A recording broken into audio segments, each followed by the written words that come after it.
Hello दोस्तों, जय हिंद। मैं विनय कुमार वीराज एजुकेशन हब की तरफ से आज मैं आप लोगों को एक बच्चे की डिमांड पर, रिकमेंडेशन पर मैं आज आप लोगों को फिजिक्स पार्ट 2 क्लास 12 का एक चैप्टर है विकिरण तथा, क्या चैप्टर है बच्चा? विकिरण तथा द्रव्य की द्वैत प्रकृति के बारे में आज हम पढ़ेंगे, है ना। इस चैप्टर को कंप्लीट करने के बाद आप लोग डरिएगा नहीं। इस चैप्टर को कंप्लीट करने के बाद मैं शुरू से फिजिक्स पार्ट फर्स्ट पढ़ाऊंगा और फिर से इसको पढ़ाऊंगा।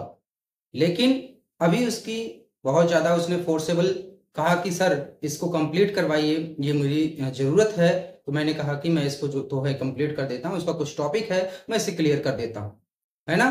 ठीक है, तो एक बच्चे ने नहीं कहा था, कई बच्चों ने कहा था। ठीक है, तो इसके साथ में हम क्या करते हैं, इसको कंप्लीट करते हैं। तो आइए देखते हैं बच्चा, यहां पर हम बात करेंगे विकिरण तथा द्रव्य की द्वैत प्रकृति के बारे में।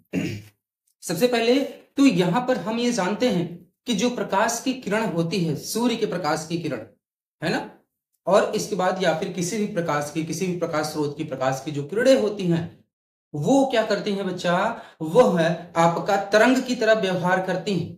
किसकी तरह व्यवहार करती हैं? तरंग की तरह व्यवहार करती हैं। यहां तक आप लोगों ने क्लास 10 में क्या पढ़ा होगा कि प्रकाश सीधी और सरल रेखा में गमन करती है। और आप लोगों ने यह भी सुना होगा कि प्रकाश का जो कण होता है वो बहुत छोटा होता है, जिसे फोटान के नाम से जाना जाता है। वो छोटे छोटे कणों के रूप में गति करता है। लेकिन आगे चल करके जब आप कई चैप्टर पढ़ोगे और कई एक्सपेरिमेंट के बारे में जब आप जानोगे तो आपको पता चलता है कि प्रकाश एक प्रकृति नहीं रखती है, प्रकाश दो प्रकृति रखती है। यानी वह प्रकाश कण के फॉर्म में भी गति करती है और प्रकाश तरंग के फॉर्म में भी गति करती है। ठीक है ना। इसके बाद प्रकाश जो होता है बच्चे, जो कण और तरंग किसी एक सिक्के के दो पहलू होते हैं। यानी कि अगर क्या हो रहा है, तरंग प्रकृति को अगर आप प्रदर्शित कर रहे हो तो उसके कण की प्रकृति को प्रदर्शित नहीं कर पाओगे। अगर आप कण की प्रकृति को प्रदर्शित कर रहे हो तो उसके तरंग की प्रकृति को प्रदर्शित नहीं कर पाओगे। इस तरह से यहां पर हम क्या करते हैं बच्चा, पढ़ेंगे किसके बारे में? आपका विकिरण तथा द्रव्य की द्वैत प्रकृति के बारे में, है ना। तो चलिए स्टार्ट करते हैं बच्चा। सबसे पहले जो आपके मैक्सवेल का सिद्धांत था, किसका सिद्धांत था बच्चे? सबसे पहले हम यहां जानेंगे कि तरंग के बारे में किसने बताया था। तो जो मैक्सवेल के सिद्धांत के अनुसार, मैक्सवेल के सिद्धांत के अनुसार विकिरण प्रकाश तरंगों के रूप में गमन करती है। प्रकाश तरंग के रूप में गति करती है। बात समझ रहे हो बच्चा ना? किसके रूप में गति करती है? प्रकाश तरंगों के रूप में, प्रकाश तरंगों की प्रकृति रखती है या प्रकाश तरंगों के रूप में गति करती है। ठीक है ना। ये किसने बताया बच्चे? मैक्सवेल ने बताया। मैक्सवेल ने एक एक्सपेरिमेंट किया और इस एक्सपेरिमेंट के सिद्धांत पे उन्होंने बताया।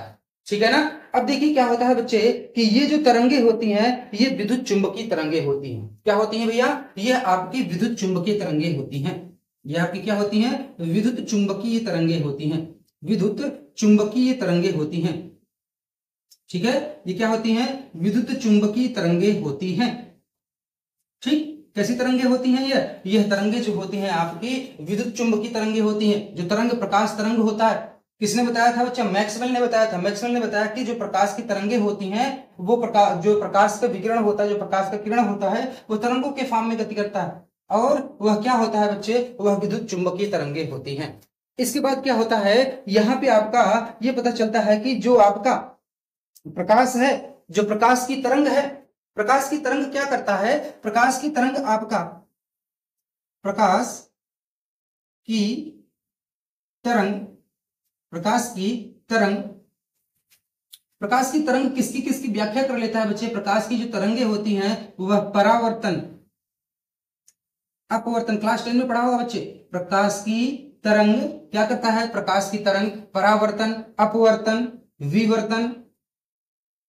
विवर्तन, व्यतिकरण की व्याख्या, प्रकाश की तरंगों की सहायता से हम परावर्तन, अपवर्तन, विवर्तन की व्याख्या कर सकते हैं। व्याख्या हम क्या कर सकते हैं? कर सकते हैं बच्चा, व्याख्या कर सकते हैं। लेकिन लेकिन एक समस्या यहां पर आ जाती है बच्चा, एक समस्या ये आती है कि हम यहां पर प्रकाश विद्युत तरंगों की व्याख्या हम यहां पर नहीं कर पाते हैं। किसकी व्याख्या नहीं कर पाते हैं बच्चा? यहां पर हम क्या कर पाते हैं कि आपका व्यतिकरण के साथ में ध्रुवण की भी व्याख्या कर सकता है। किसकी व्याख्या कर सकता है? विवर्तन, ध्रुवण, यहाँ पे ध्रुवण भी लिख दे रहा हूं, ध्रुवण, इन सब की व्याख्या ये करता है। इसके साथ में यह आपका क्या होता है भैया कि प्रकाश जो है, प्रकाश विद्युत प्रभाव तथा कांपटन प्रभाव की व्याख्या तरंग के आधार पर नहीं की जा सकती थी। किसका किसका बच्चा? आपका प्रकाश वैद्युत प्रभाव, प्रकाश वैद्युत प्रभाव तथा कांपटन प्रभाव तथा कांपटन प्रभाव, जो आपकी प्रकाश वैद्युत तरंग, प्रकाश वैद्युत प्रभाव तथा कांपटन प्रभाव की व्याख्या तरंग सिद्धांत नहीं कर पाता है, है ना। इसके लिए क्या मानना पड़ता है? इसके लिए मानना पड़ता है कि आपका जो कण, जो प्रकाश होता है वह कण के फॉर्म में गति करता है। किसके फॉर्म में गति करता है बच्चों? कण के फॉर्म में गति करता है, कण के रूप में वह गति करता है ना। तो क्या होता है बच्चे कि आपका इस घटना की व्याख्या में मैक्स प्लांक के क्वांटम सिद्धांत पर किया गया। इस घटना की जो व्याख्या की गई या किसके बच्चा? मैक्स प्लांक के क्वांटम सिद्धांत पर व्याख्या की गई। इन सभी की घटनाओं का यानी कि वैद्युत प्रकाश, वैद्युत प्रभाव प्रकाश तथा कांपटन प्रभाव को किसके आधार पर व्याख्या की गई? आपका मैक्स प्लांक के क्वांटम सिद्धांत के आधार पर व्याख्या की गई। तो चलो इसको इरेज करते हैं, आगे नोट करते हैं बच्चा।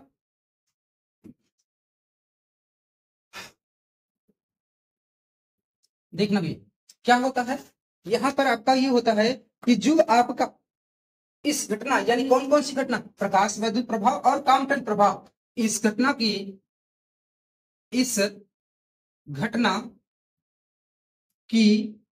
व्याख्या मैक्स प्लांक क्या बच्चे? मैक्स प्लांक, है ना। मैक्स प्लांक के क्वांटम सिद्धांत पर, मैक्स प्लांक के क्वांटम सिद्धांत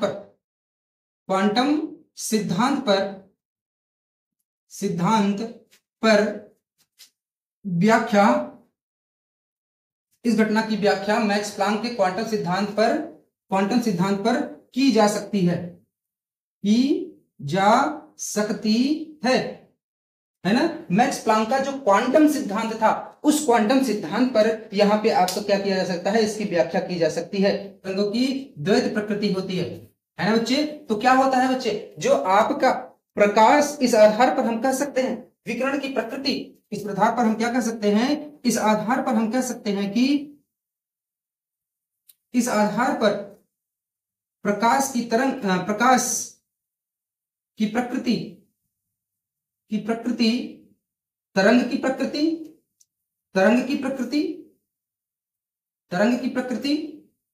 तथा कण की प्रकृति,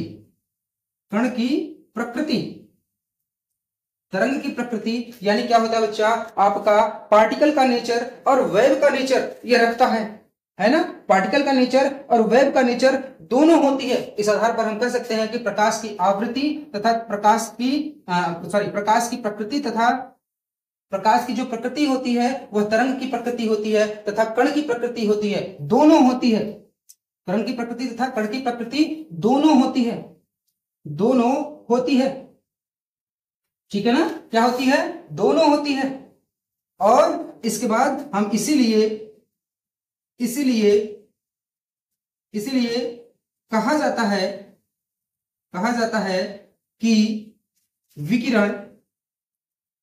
प्रकाश विकिरण द्वैत प्रकृति रखती है,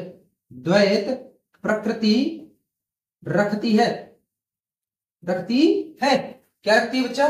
द्वैत प्रकृति रखती है, यानी कि दो प्रकार की प्रकृति रखती है ना भैया। तो चलिए देखिए, अभी तक का जो हमने कहानी लिखा उसके बारे में हम समझते हैं बच्चा।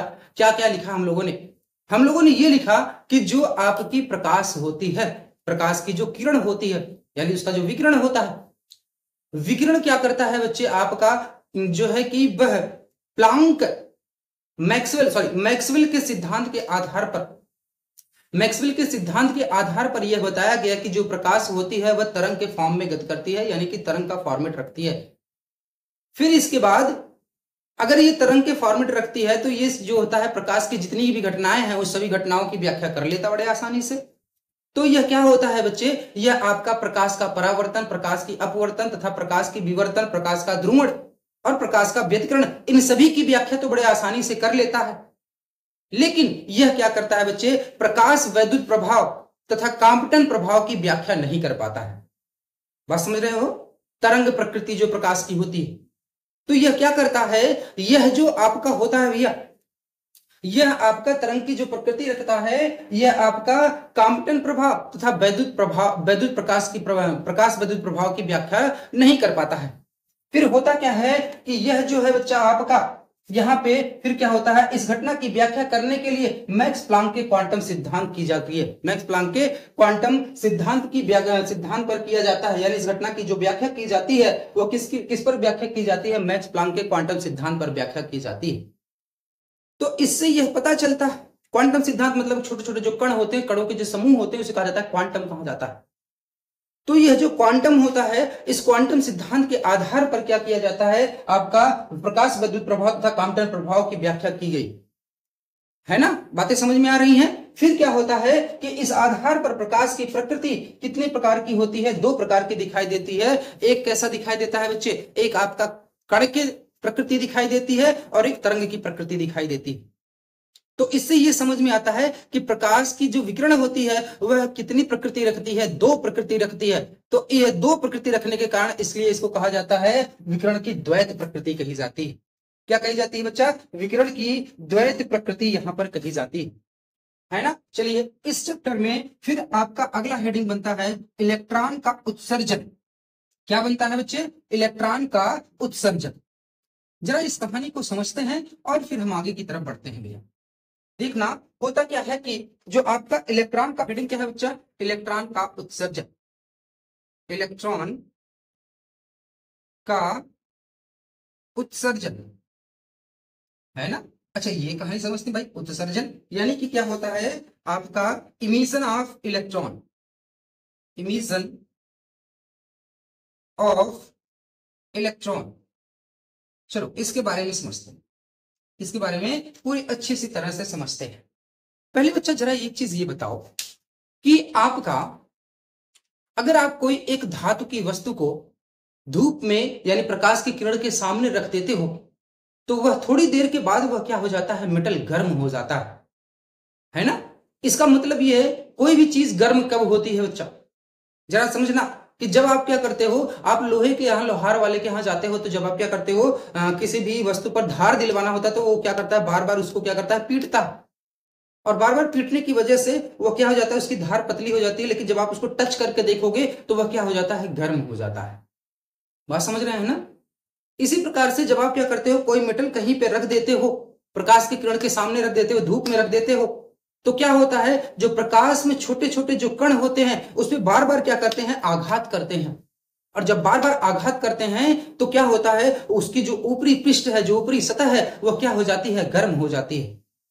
और जब वह गर्म हो जाती है तो उसमें जो इलेक्ट्रॉन होते हैं, गर्म होने के कारण इलेक्ट्रॉन का क्या होने लगता है, वहां से उत्सर्जन होने लगता है। इस कहानी को थोड़ा और मेथड से समझते हैं, जरा देखिएगा बच्चे होता क्या है। ये आपका क्या है, मान लो यहां पर कोई एक सतह है, ठीक है ना। यहां पर आपके पास कोई एक सतह है, इस सतह पर क्या हो रहा है, प्रकाश की किरण पड़ रही है, पराबैंगनी किरणें पड़ रही। बात समझ रहे हैं ना, क्या पड़ रहा है बच्चे, प्रकाश की पराबैंगनी किरणें इस सतह पर पड़ रही। और सपोज मान लो कि यह सतह इस तरह से इतनी मोटी हो, एक सीट हो भाई इस तरह से, है ना।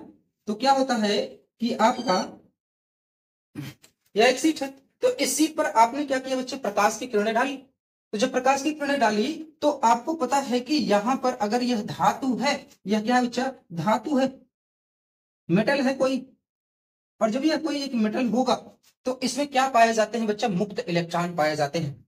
अब हम यहां पर समझते हैं कि मुक्त इलेक्ट्रॉन क्या होता है ना भैया, क्या होता है, मुक्त इलेक्ट्रॉन क्या होता है, जरा समझना। अगर कोई भी, आपको पता है कि कोई भी वस्तु होगा, कोई भी इस द्रव्य होगा, उसके पास क्या होता है बच्चे, वह क्या होता है आपका, उसके पास एटम होता है, यानी क्या होता है, परमाणु होता है। क्या होता है बच्चे, परमाणु होता है। और मैंने पिछली क्लास में बताया हुआ है, जब फिजिक्स फर्स्ट जब मैं पढ़ा रहा था, फिजिक्स फर्स्ट पार्ट में जब मैंने दो क्लासेस लिए रखी है, और उस क्लासेस में मैंने बताया हुआ था किस तरह से इलेक्ट्रॉन का उत्सर्जन होता है। तो देखना बच्चे, किस तरह से मुक्त इलेक्ट्रॉन बनते हैं, सॉरी, किस तरह से मुक्त इलेक्ट्रॉन बनते हैं। तो देखना बच्चे, यहाँ पर क्या होता है, ये एक एटम है। इस एटम के अंदर ढेर सारे क्या पाए जाते हैं, नाभिक पाए जाते हैं, न्यूक्लियर पाया जाता है। और यह जो न्यूक्लियर पाया जाता है, न्यूक्लियर के अंदर क्या होता है, न्यूट्रॉन और क्या होता है, प्रोटॉन होता है।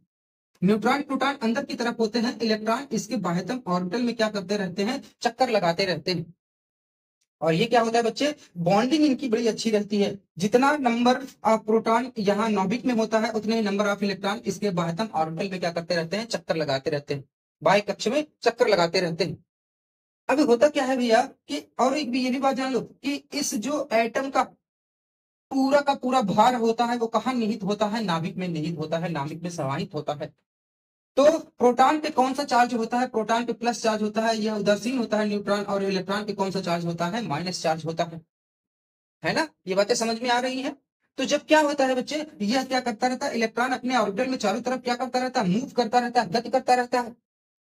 तो अगर क्या हो जाए बच्चा, इसको और अधिक ऊर्जा मिल जाए, इसको और अधिक एनर्जी मिल जाए, ऊर्जा मिल जाए, तो यह क्या करेगा बच्चे, बहुत तेजी से मूव करने लगेगा, और मूव करते हुए अपने ऑर्बिटल से क्या हो जाएगा, बाहर चला जाएगा, मुक्त हो जाएगा। जब यह अपने ऑर्बिटल से मुक्त हो जाता है, बाहर निकल जाता है, इसी को ही क्या कहा जाता है बच्चे, मुक्त इलेक्ट्रॉन कहा जाता है।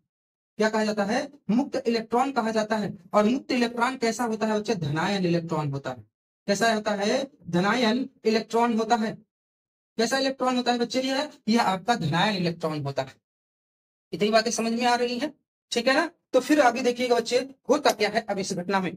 इस घटना में इलेक्ट्रॉन की उत्सर्जन में क्या होता है, इसके बारे में समझते हैं। एक बार फिर से समझो, अगर आपके पास कोई भी एटम है, कोई भी परमाणु है, उस परमाणु के, जो परमाणु है, उस परमाणु में क्या होते हैं बच्चा, आपके न्यूट्रॉन प्रोटॉन और क्या पाए जाते हैं, इलेक्ट्रॉन पाए जाते हैं। जो आपके यह न्यूट्रॉन प्रोटॉन इलेक्ट्रॉन है, न्यूट्रॉन और प्रोटॉन नाभिक में समाहित होता है, और नाभिक में पूरे एटम का क्या होता है, भार समाहित होता है। लेकिन क्या होता है बच्चे, इलेक्ट्रॉन अपने ऑर्बिटल में नाभिक के चारों तरफ क्या करता रहता है, चक्कर लगाता रहता है। अगर इस इलेक्ट्रॉन को और अधिक ऊर्जा, बाह्यतम ऊर्जा दे दी जाए, तो यह इलेक्ट्रॉन अपना ऑर्बिटल छोड़ करके कहाँ चला जाता है, बाहर चला जाता है, दूसरे के साथ में साझेदारी करने के लिए, दूसरे एटम के साथ में साझेदारी करने के लिए। तो जब यह इलेक्ट्रॉन बाहर निकल जाता है, इसी इलेक्ट्रॉन को क्या कहा जाता है, मुक्त इलेक्ट्रॉन कहा जाता है। और मुक्त इलेक्ट्रॉन कैसा इलेक्ट्रॉन कहलाता है, धनायन इलेक्ट्रॉन कहलाता है। बात समझ रहे हो भैया ना, ठीक है ना। तो चलिए अब हम इस बात को, यहाँ पर इस कहानी को समझते हैं। अब आपको पता है बच्चा कि जो धातु है, इस धातु में क्या उपस्थित होंगे, इलेक्ट्रॉन उपस्थित होगा। या इसकी ऊपरी सतह पर भी इलेक्ट्रॉन उपस्थित होंगे, या इसके अंदरी सतह पर भी क्या होगा, इलेक्ट्रॉन उपस्थित होगा। अब आप क्या कर रहे हो, एक प्रकाश किरण इस पर डाल रहे हो। क्या डाल रहे हो बच्चा, प्रकाश की किरण इस पर डाल रहे हो। और जैसे जैसे आप क्या करते हो, इसमें प्रकाश की किरण डालते जाते हो, तो क्या होता है बच्चे, यह हीट उत्पन्न करता है, आघात करता है, तो हीट उत्पन्न होगा। और जब हीट उत्पन्न होता है, तो जो आपके इलेक्ट्रॉन यहाँ पर इसके अंदर की तरफ उपस्थित है, जो प्रेजेंट है, यानी जो इसकी सतह पर प्रेजेंट है, यह क्या होता है बच्चा, गर्म होता है, और इसको अधिक ज्यादा ऊर्जा मिलना शुरू हो जाती है। और जब ऊर्जा मिलनी शुरू हो जाती है, तो यह क्या करता है बच्चे, यह आपका इलेक्ट्रॉन बाहर निकलने लगता है, फ्री होने लगता है, स्वतंत्र होने लगता है। यही जो इलेक्ट्रॉन आपका बाहर निकल रहा है, इसी को कहा जाता है इलेक्ट्रॉन का उत्सर्जन। क्या कहा जाता है बच्चे, इलेक्ट्रॉन का उत्सर्जन। यानी कि आपका जो सतह है, उस सतह से इलेक्ट्रॉन क्या करने लगे, बाहर निकलने लगे, है ना। बात समझ रहे हो, इलेक्ट्रॉन क्या निकलने लगे, बाहर निकलने लगे। इसी घटना को क्या कहा जाता है, इलेक्ट्रॉन का उत्सर्जन कहा जाता है। कहानी समझ में आ रही है, ठीक है ना। तो देखना बच्चे, होता क्या है आपका, अगर हम इसको नोट करें, हाँ, और एक चीज और बच्चा, यहाँ पर क्या होता है, जितनी भी ऊर्जा इस इलेक्ट्रॉन को उत्सर्जित करने के लिए होती है, इस इलेक्ट्रॉन को बाहर निकालने के लिए होती है, वही ऊर्जा क्या कहलाती है बच्चा, कार्य फलन कहलाती है। क्या कहलाती है, कार्य फलन कहलाती है। बातें समझ में आ रही है, ठीक है ना। तो देखिए क्या कहलाता है, कार्य फलन कहलाता है। तो चलिए आइए हम यहाँ पर कार्य फलन की परिभाषा को नोट करते हैं, फिर हम इसके आगे चलते हैं बच्चा। जरा सुन लेना, हेडिंग क्या बनाएंगे, कार्य फलन। जिसे क्या कहा जाता है बच्चे, वर्क फंक्शन भी कहा जाता है, वर्क फंक्शन भी इसे कहा जाता है ना, क्या कहा जाता है, वर्क फंक्शन कहा जाता है, कार्यफलन कहा जाता है। इसे जो प्रदर्शित किया जाता है या तो वो फाई नॉट से प्रदर्शित किया जाता है या फिर किससे प्रदर्शित किया जाता है, डब्ल्यू से प्रदर्शित किया जाता है। क्या होता है बच्चे, इसकी परिभाषा क्या होती है, इसकी परिभाषा ये होती है कि किसी धातु की सतह से अगर हमें क्या करना है, मुक्त इलेक्ट्रॉन को बाहर निकालना है ना, मुक्त इलेक्ट्रॉन को क्या करना है, बाहर निकालना है, तो उसके लिए जो न्यूनतम ऊर्जा होती है उसी ऊर्जा को क्या कहा जाता है, कार्यफलन कहा जाता है। जो न्यूनतम ऊर्जा इस मुक्त इलेक्ट्रॉन को बाहर निकालने के लिए यूज की जाती है वही क्या कहलाता है, आपका कार्यफलन कहलाता है। बात समझ रहे हो बच्चा ना? तो लिखते हैं क्या होता है, किसी धातु से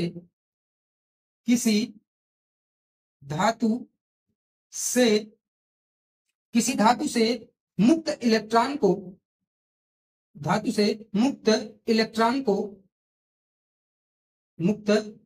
को बाहर निकालने के लिए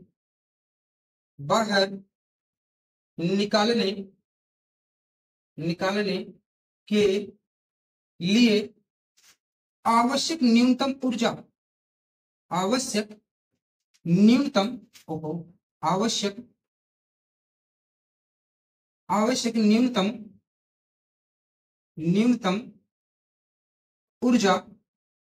न्यूनतम ऊर्जा ही क्या कहलाता है बच्चे, कार्यफलन कहलाता है, कार्यफलन कहलाता है।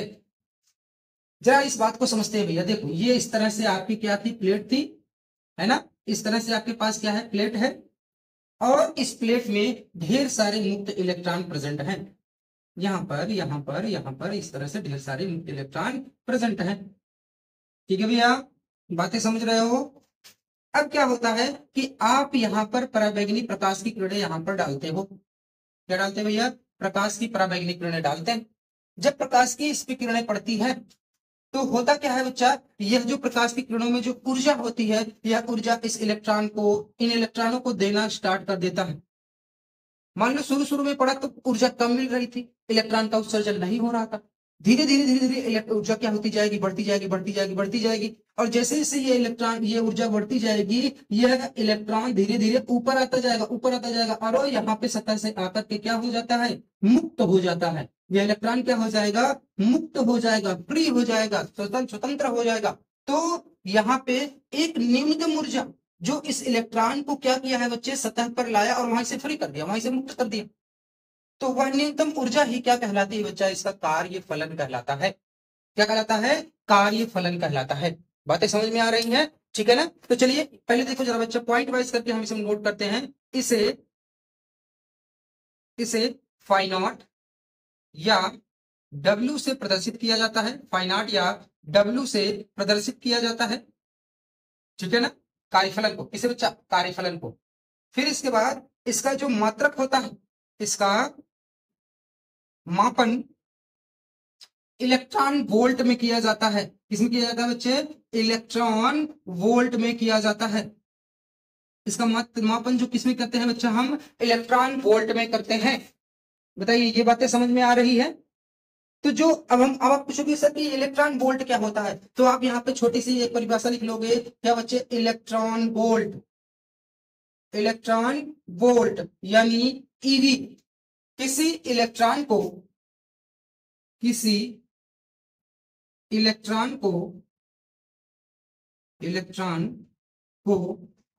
1 वोल्ट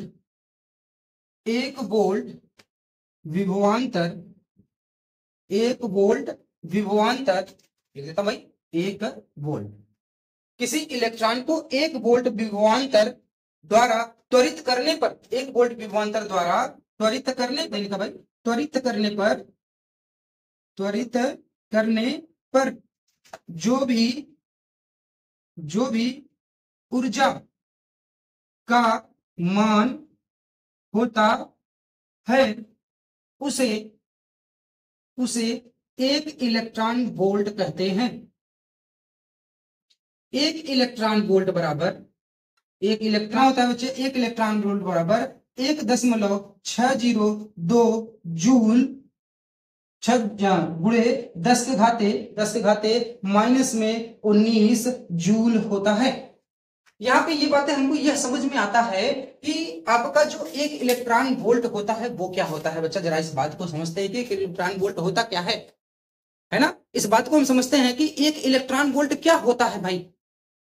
अगर हम यहाँ पे समझने की कोशिश करें तो हमें यह समझ में आता है कि अगर मान लो एक इलेक्ट्रॉन, कोई एक इलेक्ट्रॉन है, इस इलेक्ट्रॉन को अगर हमें क्या करना है, त्वरित करना है, यानी एक्सिलरेट करना है, इसको तेजी से गति कराना है, तो हमें क्या करना पड़ता है बच्चे, इसको कुछ ऊर्जा देनी पड़ती है, तभी ये क्या करेगा, त्वरित होगा।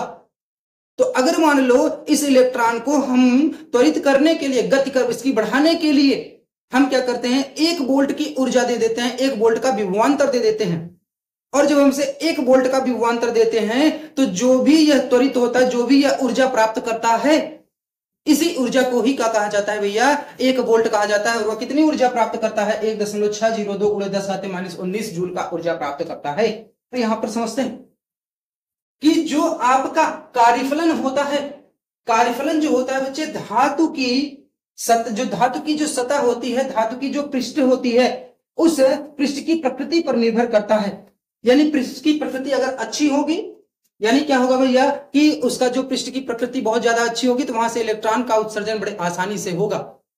अगर वो ज्यादा सॉलिड, मतलब ज्यादा उसके इलेक्ट्रॉन, ज्यादा उसकी बॉन्डिंग बहुत अच्छी होगी, तो वहां पे बहुत देरी से इलेक्ट्रॉन का उत्सर्जन होता है ना। इलेक्ट्रॉनों की बॉन्डिंग पर डिपेंड करता है, यानी कह सकते हो कि उसके पृष्ठ की सतह पर निर्भर करता है जो धातु होती है ना। तो चलिए आगे फिर क्या करते हैं बच्चा, हम नोट करते हैं। तो पहले इतना नोट कर लिया, आगे चले। अब देखिए होता क्या है कि जब हमें इलेक्ट्रॉन का उत्सर्जन कराना होता है, किसी भी सतह से, किसी की धातु की सतह से हमें इलेक्ट्रॉन का उत्सर्जन कराना होता है, तो हम अलग अलग प्रक्रिया अपनाते हैं, अलग अलग तरीका अपनाते हैं इलेक्ट्रॉन का उत्सर्जन कराने के लिए, ठीक है ना। तो इलेक्ट्रॉन के उत्सर्जन कराने के लिए हम क्या करते हैं भैया, अलग अलग के प्रकार का हम प्रक्रिया अपनाते हैं। इस प्रक्रिया के बारे में हम क्या करेंगे, एक एक करके पढ़ेंगे। तो कौन कौन सी हम देखेंगे। चलिए हेडिंग क्या बनाएंगे, किसी धातु के पृष्ठ से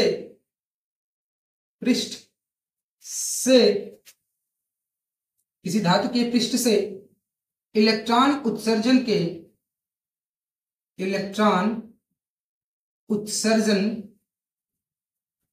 की विभिन्न प्रक्रियाएं।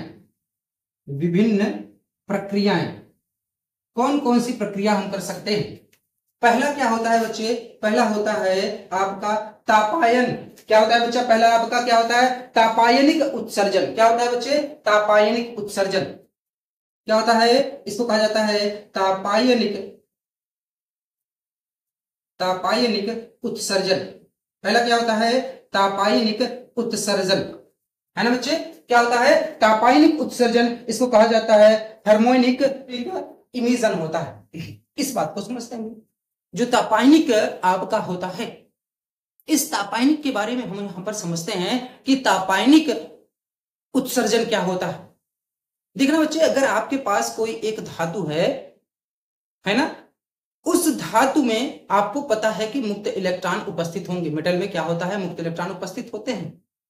और उस मुक्त इलेक्ट्रॉन को अगर हमें क्या करना है बच्चे, उस मुक्त इलेक्ट्रॉन को हमें उत्सर्जित करना है, बाहर निकालना है, तो क्या करते हैं बच्चा, हम उसे गर्म कर देते हैं, हम उसे हीट दे देते हैं, हम उसे ऊर्जा, मतलब क्या करते हैं, हीट के रूप में उसे ऊर्जा दे देते हैं, यानी हम उसे ताप दे देते हैं, इसको गर्म कर देते हैं। तो वहां से क्या होने लगता है, इलेक्ट्रॉन का उत्सर्जन होने लगता है। इसी घटना को ही क्या कहा जाता है बच्चे, जब ताप देकर के, किसी धातु को ताप देकर के उससे इलेक्ट्रॉन का उत्सर्जन कराया जाता है, तो ये क्या कहलाता है बच्चे, तापायनिक उत्सर्जन कहलाता है। और इससे जो इलेक्ट्रॉन उत्सर्जित होता है, उस इलेक्ट्रॉन को कहा जाता है तापायन इलेक्ट्रॉन कहा जाता है। क्या कहा जाता है बच्चे, तापायन इलेक्ट्रॉन कहा जाता है। तो आइए इस चीज को नोट करते हैं भैया। क्या होता है, किसी धातु को गर्म करके इलेक्ट्रॉन गर्म करने पर, किसी धातु को गर्म करने पर उसमें से इलेक्ट्रॉन का उत्सर्जन होता है। इलेक्ट्रॉन का उत्सर्जन होता है जिसे तापायन उत्सर्जन कहते हैं। तापायन उत्सर्जन कहते हैं। बात समझ रहे हो? क्या कहते हैं बच्चा? तापायन उत्सर्जन कहते हैं, थर्मोनिक इमिशन कहते हैं, है ना। जो इससे इलेक्ट्रॉन प्राप्त होता है, जो इससे इलेक्ट्रॉन उत्सर्जित होता है, यानी कह सकते हैं उत्सर्जित इलेक्ट्रॉन को